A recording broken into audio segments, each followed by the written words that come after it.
it's a basic solution. What's a basic solution?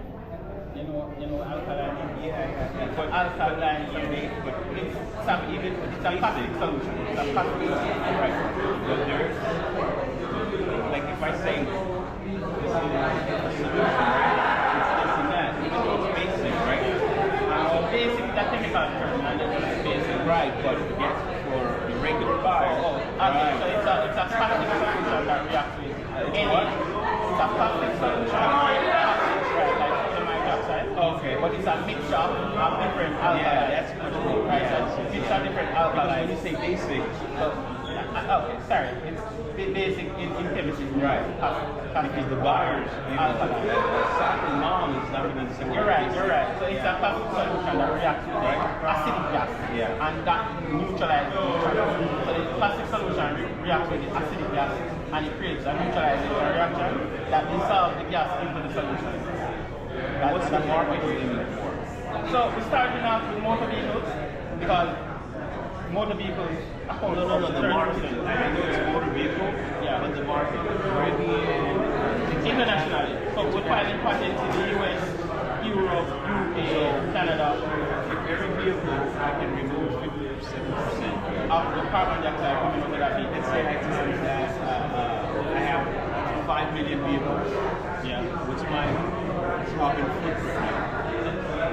So your carbon footprint is 7% less. 70% less. Right. So if I take this and I say to someone or a country, I can get here 7% to reduce 70% on your carbon footprint on vehicles. And this So how much does it cost? So we want to sell this to customers potentially for $300. 300. Right? That's what the objective is. But we're trying to make it as cheap as possible. And then we manufacture it. 300 was less in the maintenance, in the life cycle. Okay, so again, similarly how you change the coolant and change the filter, it's cheap, right? It's the cheapest part of maintenance. That's a similar, that's what we have in mind for the filters. Cheap filter, cheap solution, that's it. Maintenance is not expensive at all. It's just That's cheap as changing the coolant, right? The chemical that you purchase in gallons or half gallon, and that's it for the entire year. it's a $300 initial investment, and plus maintenance. So you would say how many times you have to change these Twice per a month? year. Twice a year. Yes. So Every 6 months you change the filter. last week. Also, 6 months. These are for demonstration purposes. Yeah. But one about 500 or 16 ounces of solution will last for 6 months. So I would pour it in here. You have to pour it in Last here. 6 You'll have to months. drain it first. So every 6 months Every I 6 change, months. I refill. You refill and change the filter. This filter can last us for a year, but we'll have to find the right manufacturer that can do that. But the filter is also patented as well. The How much solution it costs to make one of those? roughly 100. 100. So 100 you're making 200.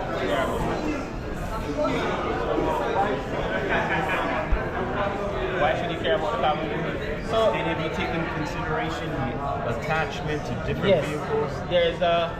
Okay, let me ask you a question.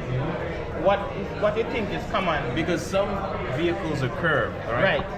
But every vehicle has one thing in common. There's a crossbar that runs behind the bumper. Yeah. That metal crossbar is actually attached to the frame of the motor vehicle itself. That frame is designed something that actually holds onto that and it curves right around. And there's this thing that you sit on. And that is fastened properly and the device doesn't move. Unless somebody crashes it, then they get a new one. But apart from that, you can't jump off. It's attached and strapped directly to the frame of the vehicle. And that is patented as well. Alright. Yeah, let me take that. Yeah, man. Where? But let's go say that.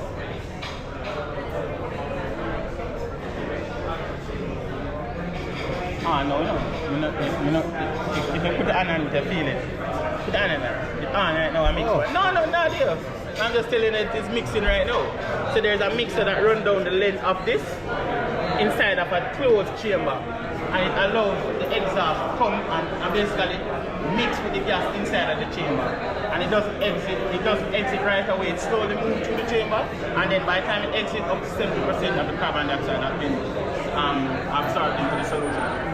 And it does it in one fell swoop, you know. So it comes in and it passes through the filter, passes through the solution, and comes out within seconds. So it keeps the exhaust moving continuously. So it doesn't matter how much exhaust is coming out. Just no. Once the exhaust comes into the system, there's only one way out, and it's through here, and it has to pass.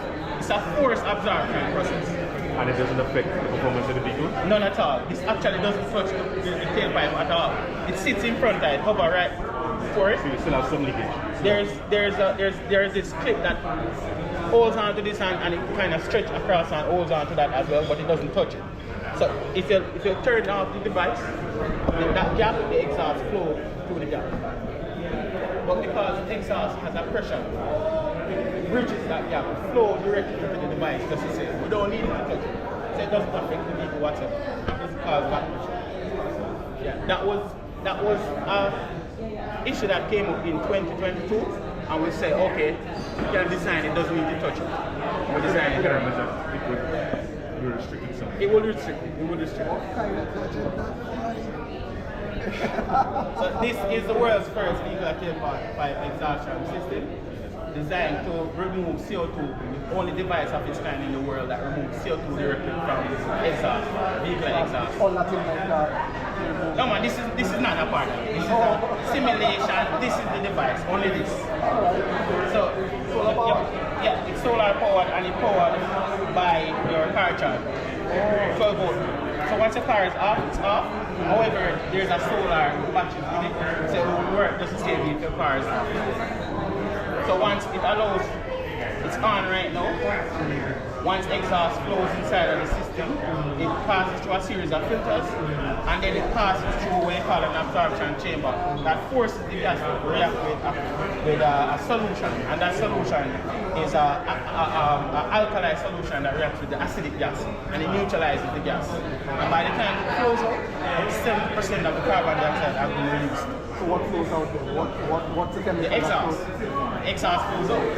As a gas? Keep in mind, As a gas? As gas. So Keep in mind, what to the liquid now? so the solution, after some point, remember it's a container with that solution, but it allows the gas to flow in because both ends are perforated, just enough to allow the gas to come in, but the solution is trapped. After 6 months, every 6 months, there's a cap underneath it here. Pull it and drain the solution. You pull it, drain it, and when you're ready, you pull this, you tap it up. It's mixing right now. It comes out, you tap it up, and that is good enough for the next 6 months. So where do we get the alkaline Yeah? solution? The cap needs to hold more. So where do I get, so you would have to produce that alkaline solution? So this solution is a solution that we develop and we'll find manufacturers, same manufacturer will make coolants and DI water. We say, hey, we need the solution, we manufacture it cheap because it's actually mostly water, but it's a concentrated alkali solution that reacts with the gas. So what do you need to create that? I know alkaline solutions. So we are the one that will create that solution. Right. We will create the device. We won't even be the ones that create the filter. Right. It will be patented, but we'll find a manufacturer that can manufacture the filters. Regular air filters, they're cheap, right? We'll find one of those manufacturers and say, hey, this is the spec, create this for us. And they will basically sell that to auto parts stores, gas stations, and people just do regular maintenance. When you do maintenance on a vehicle, you change the filter every 6 months, tap up the solution every 6 months. This is version 1. We call it Vector 1. By next year, it'll be probably, 2 years from now, it'll be Vector 2. It will be as small as it needs to be to fit in the bumper. But at this point, it has to be this big because exhaust takes up space. And it needs continuous flow, it needs the volume to absorb it. If it's too close, then it can have restriction. It's like it would have to be built into the system. That's where we're going with it. Within a couple years' time, our plan is to approach car manufacturers and say, hey, develop the bumper in such a way that it can That's why I force one of these devices. That's where we're heading with it. But you have to basically start with what we have first. So we have this visual product that is fit on the bumper, and persons will be able to purchase that. They use it for a couple of years, but eventually a manufacturer will start manufacturing their vehicles to host that device. So, I always say the waste must go somewhere, right? The only waste is But it's here. in the filter as well, right?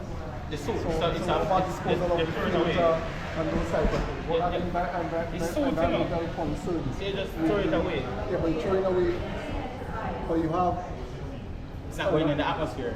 They Yeah, slow it but- down. Yeah, I just want to understand.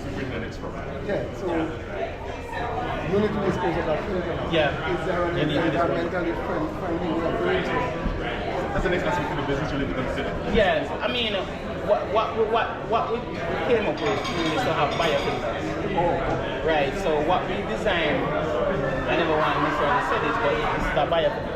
So this encapsulated inside of this filter is a mixture of sargassum and coconut trash wrapped in multiple layers. There's a fungus growing in that filter right now. Over time, that gas feeds that fungus. This filter alone is prepared, but it will be cheap. That's the point.